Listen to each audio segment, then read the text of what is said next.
Hey, so today's a big day, and the reason it's a big day is because we're actually selling our Porsche Macan. It's a tough decision, but basically we decided or I decided, ever since taking over the whole Turo thing, my girlfriend got a new job that is time intensive, so she's just not able to fit it into her schedule. So I made the decision that it wasn't worth my time and energy to be managing these 4 cars. Luckily the Porsche hasn't lost a crazy amount of value, so we're still doing all right as far as total profits earned on the car, but just decided it wasn't worth having the 4 cars. So sorry, the Porsche's got to go. It's a beautiful car, I love it a lot. It was probably the only car where when we were test driving it, it was like, yeah, this is it. Like, not only did I think immediately, oh yeah, this is gonna be great for renting out, but I fell in love with it right when I sat in it. When you sit in a Porsche, you're like, oh, I get it. I get why there's such like a strong following, such a strong fan base. We got the tan interior. I think it's called like Mojave Brown. I'm not exactly sure on that, but it's just so comfortable. It's so well put together. And even though this is just the base model, it's still fun to drive. But yeah, so I'm gonna go over some reasons why Turo's not for everybody, basically. One thing or 3 things that we learned the hard way, essentially. But yeah, right now I gotta clean the car, right? I already took it to the wash, so the exterior is good. Interior needs some work. I want to give it to the next owner in good condition. So, all right.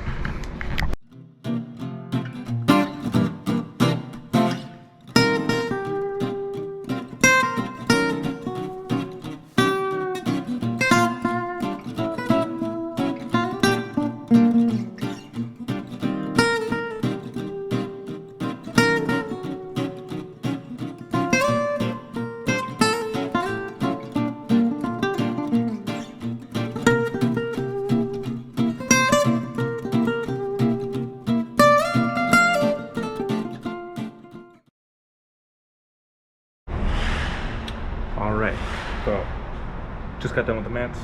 I'm gonna clean the inside, but I wanted to go over reason 1 why Turo is not worth it. I'll just say for me, and potentially a lot of other people out there. Money. So I'm gonna use this car as an example. December was a pretty decent month in the grand scheme of things.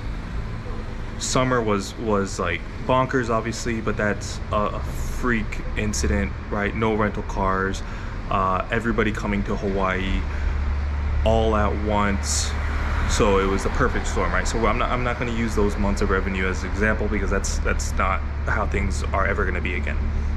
But last month I think was solid as far as a month with holidays, obviously December, so pretty decent amount of people coming to Hawaii, but also you have the balance of the fact that Omicron was happening, so I think that kind of quelled things a little bit. So this car made a little under $1,900 last month. I think it was $1,888. So that sounds decent, right? Well, the thing is, even if you haven't financed your car, you still have to put money to the side for a purchase of your next car, right? Because this is a $60,000 purchase. It wasn't a $60,000 car, but you got to think about tax and delivery and stuff like that. So if you don't finance, you're gonna have to put money to the side to purchase that next $60,000 car that's gonna eventually replace this one. And if you do finance, then you got to pay your monthly payment. So our monthly payment on this one's about $930 a month. You got, and I'm just gonna do very loose numbers just to give you an idea real quick. $100 for insurance, $100 for parking, $50 set aside for registration, $150 set aside for maintenance / future repairs, because that will happen and not every guest is going to want to work with you. The actual expense to have this car is roughly $1,300. actually a little over $1,300, depending on how much you want to put aside a month. The number that I have for this one is $1,330. That's the number I have in my head that I need to hit just to cover everything. Now, so a fairly decent month of, say, $1,900, say $1,300 in expenses, I'll leave you $600. Is $600 worth it to you? It might be worth it for like a normal side hustle to make $600 extra, but now you're not talking taxes, you're not talking risk, and you're not really, and it depends on how much time. I'll get into time later. That's gonna be my second reason. But yeah, the money's not that great. The money over the summer, totally worth it. Like, I'll give you the month of July real quick. The month of July, we had 6 cars. We had this one, had the 2 Land Rovers, had the BMW convertible, and had 2 Tesla Model Ys. We revenued almost $19,000, which at the time our expenses was about $7,800 for everything. So you're talking like $11,000 in profit. Obviously, people caught wind, right? Because then now the market's saturated. So you just gotta think: is that $500-600 worth it? Because also it's not consistent.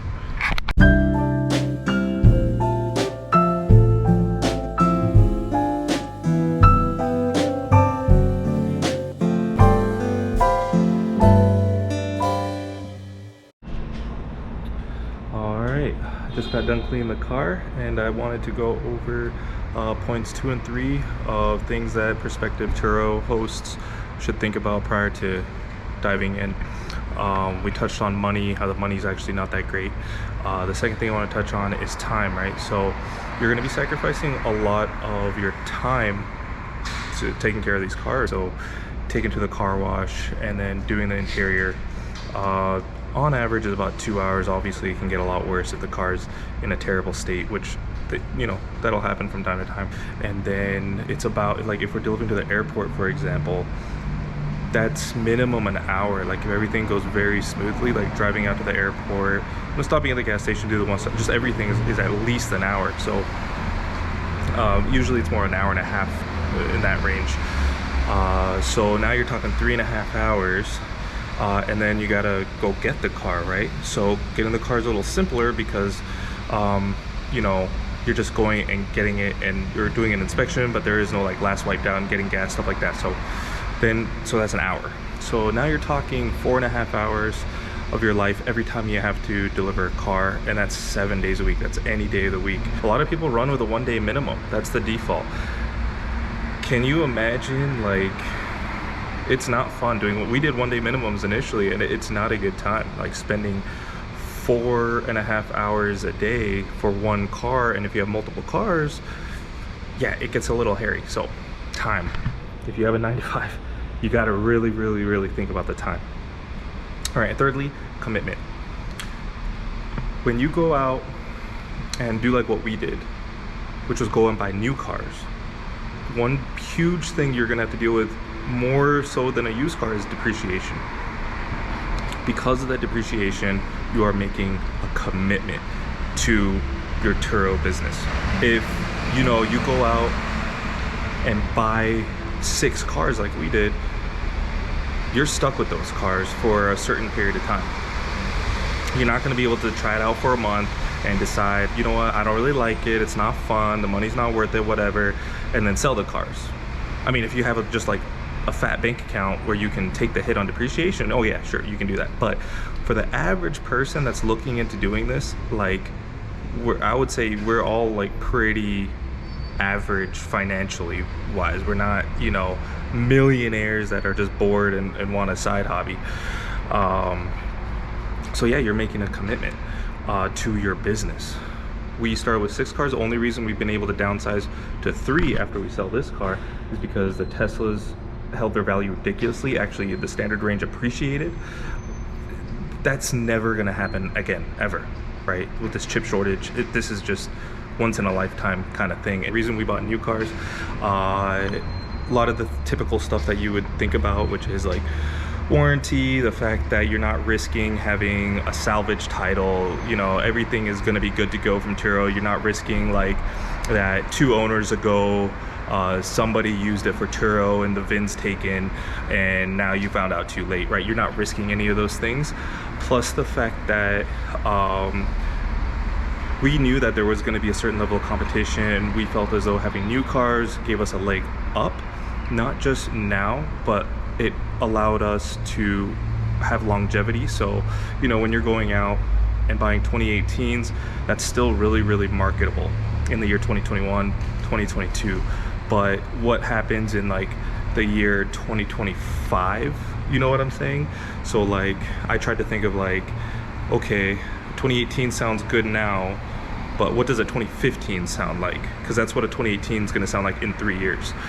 And it's like, oh, well, 2015, that sounds old, right?